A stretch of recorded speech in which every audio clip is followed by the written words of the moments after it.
Hi friends, இப்போ அந்த வெயிலுக்கு நம்ம இப்போ எலுமிச்சம்பழம் ஜூஸ் போட போகிறோம். பார்த்தாங்க எலுமிச்சம்பழத்தை எடுத்து கூலிங் தண்ணி வச்சு ஜீனி போட்டு நம்ம ஜூஸ் போட்டு குடிக்க வைப்போம். வெயில் நேரம் ரொம்ப லெமன் ஜூஸு, மோர் இந்த மாதிரி நம்ம குடிச்சிட்டு இருந்தால் நல்லது. பார்த்தாங்க ஜூஸோட இதான் நல்லது, உடம்புக்கு நல்லா குளிச்ச. பார்த்தாங்க இந்த மாதிரி நீங்களும் குடிங்க.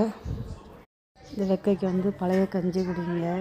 இந்த மாதிரி குளிர்ச்சியான பொருட்கள்லாம் குடிங்க. தர்பூசணி சாப்பிடுங்க. இந்த மாதிரிலாம் சாப்பிட்டா உடம்புக்கு நல்லா குளிச்ச. பார்த்துவாங்க வெந்தயம் நிறைய போட்டு குடிங்க. இந்த மாதிரிலாம் குடித்தாக்கி இந்த சூடு மாதிரி இந்த வயிறு வலிலாம் வராது. பார்த்துவாங்க இந்த மாதிரி நீங்கள் குடிச்சிட்டு வாங்க.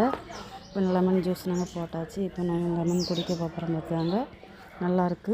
நல்லா இந்த ஜெல்லுன்னு இருக்குது. பார்த்துவாங்க இந்த கூலிங் வாட்டர் வச்சு குடித்தாலும் சூப்பராக இருக்குது. இந்த மாதிரி நீங்களும் லெமன் ஜூஸ் குடிங்க, நல்லாயிருக்கும் உடம்புக்கு. இது பிடிச்சிருந்தால் லைக் பண்ணுங்கள், சப்ஸ்கிரைப் பண்ணுங்கள்.